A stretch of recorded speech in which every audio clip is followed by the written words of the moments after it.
currently I'm in Texas. You can see a saddle behind me. That's where I want to be.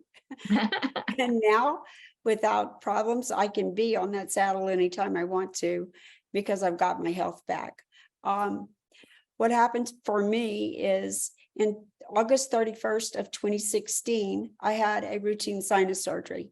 That routine sinus surgery, he took away tissue and bone, but he didn't pack my face. I got home, and about an hour after I had been home from the surgery, I started bleeding out. And when I say bleeding out, I was bleeding out, bottoming out. So they rushed me back. My husband rushed me back to the hospital. They tried to stop the bleeding, couldn't, rushed me in for a second surgery. And the doctor at that point packed my face so much that the packing stayed. He had packed it all the way into the forehead region, where the packing stayed. Instead of 2 weeks, that packing stayed in there for 2 months, caused trigeminal nerve damage. I didn't know that at the time. I had gone to, since August 31st of 2016, and I'm not a person that remembers dates, but that date will never leave me, because from that day until February of this year, I had never gone without a facial migraine that would take me out at a level 10 at every single day, never stopping. So I had 2,400 days of level 10 facial migraines. And if you have ever had even a migraine, you know that you're useless. There are things you have to do, but you never do anything well. I saw 31 surgeons and specialists. I had every procedure that they said to try. I tried it. They said Botox in the face. I tried it. They said, take this medicine, that medicine. They threw everything at me. Nothing worked.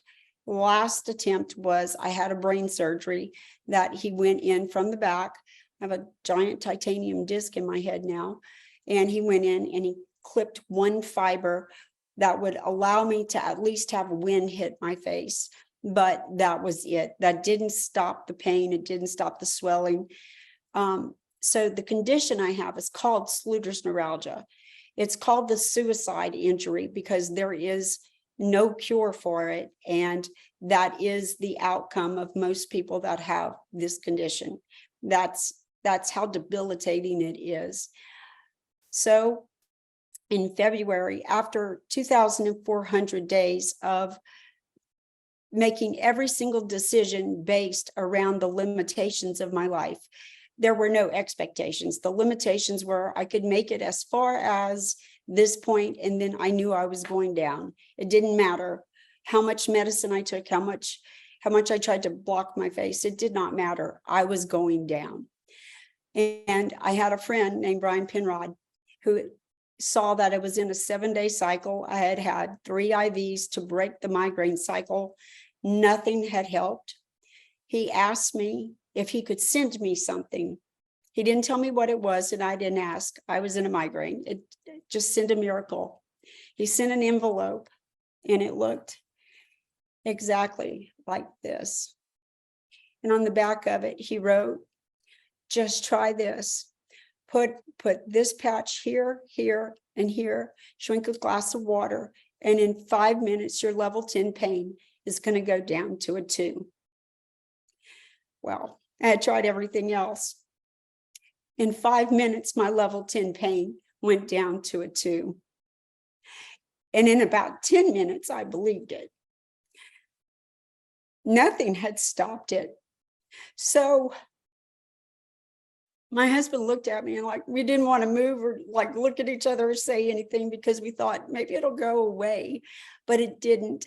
And for 5.5 weeks, I wore Ice Wave and X39 in the same exact pattern on the back of my neck every single day. And I love coming to San Antonio for rodeo, and rodeo season is always a mixed basket because I would get to go, but I knew that in between performance and in between everything else, I was going to go down with heavy medication and miss most of the day, or at least not enjoy it like I wanted to. Well, this February, I got to go to every performance.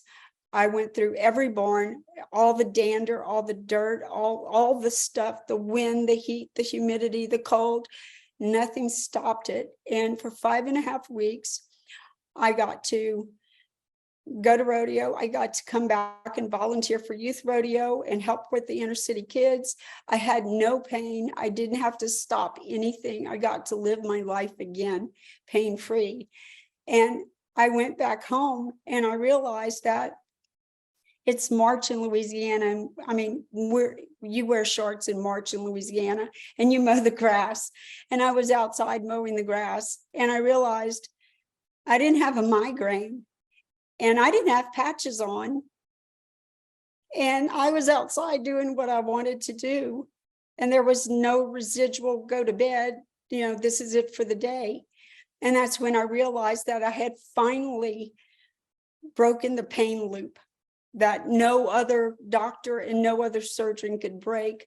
IceWave and X39 broke it.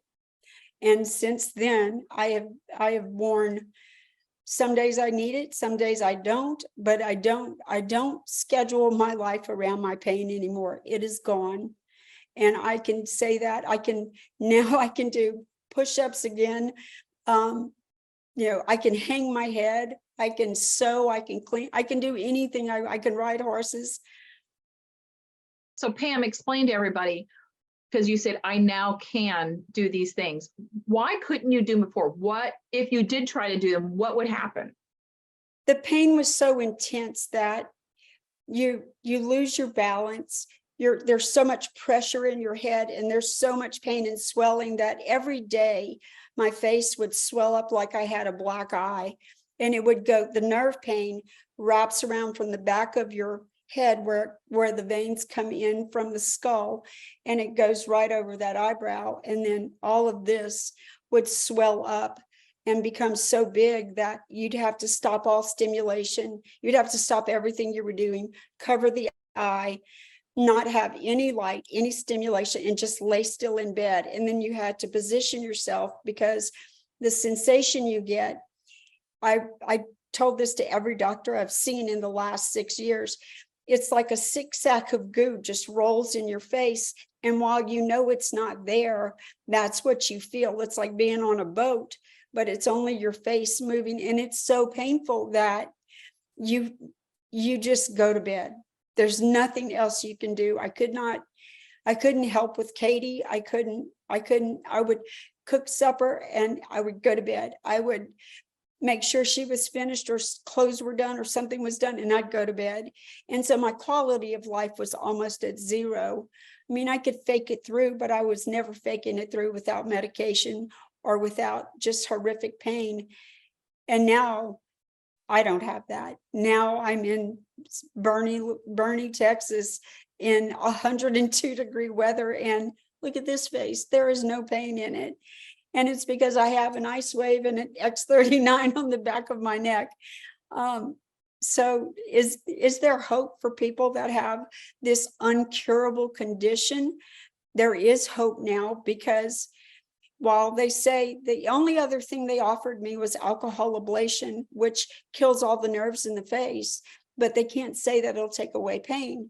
That just means you won't be able to feel your face on the outside. But that also means you won't be able to know if you're keeping food in your mouth or water or anything else. So I didn't think it was a trade-off. That was like the last resort that I wasn't willing to go to.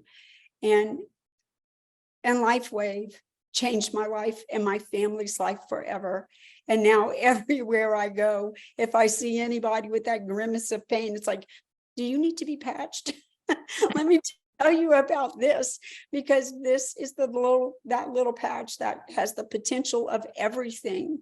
You don't have to base your life anymore on your limitations. You can base it on your expectations. Right. And Pam, and that's true. I'm sorry, I should acknowledge that first. But I want to go back to, when you're in that much pain, and I want people to realize this, and for those who have never had a lot of pain but when you're in a lot of pain for a long time, it affects your mental and your emotional disposition. It changes your whole synapses in your brain. So literally you're changed from who you were prior to this event and to now. So I know you were going through some sort of melancholy, low thoughts, and poor focus and clarity.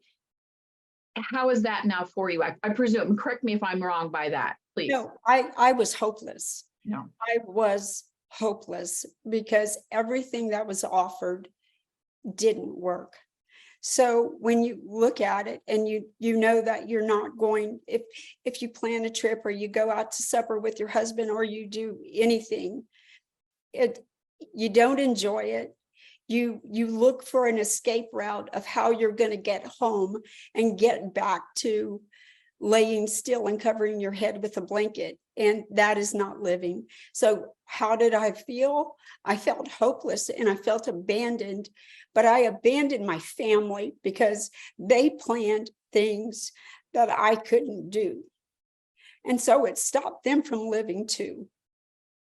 And when you see that, the damage that kind of pain does to your family, it affects them, because my husband would say, I leave in the morning and I know you're hurting, and I come home at night and you're probably in bed. And he was right. Now things got done during the day, but it got done just because of sheer will, and there was nothing else to do.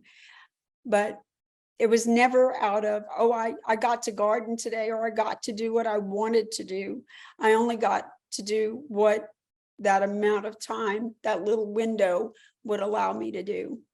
So hopeless is, to say that is even minimizing what it really is when you live at a level 10 of pain every day. Yeah. And now? And now next Saturday, I'm going to be on top of a horse on top of a mountain in Montana. So when you live in a valley for so long and you get to have a mountaintop experience and you know what got you there, and it's just a little tiny patch, then you've done it all.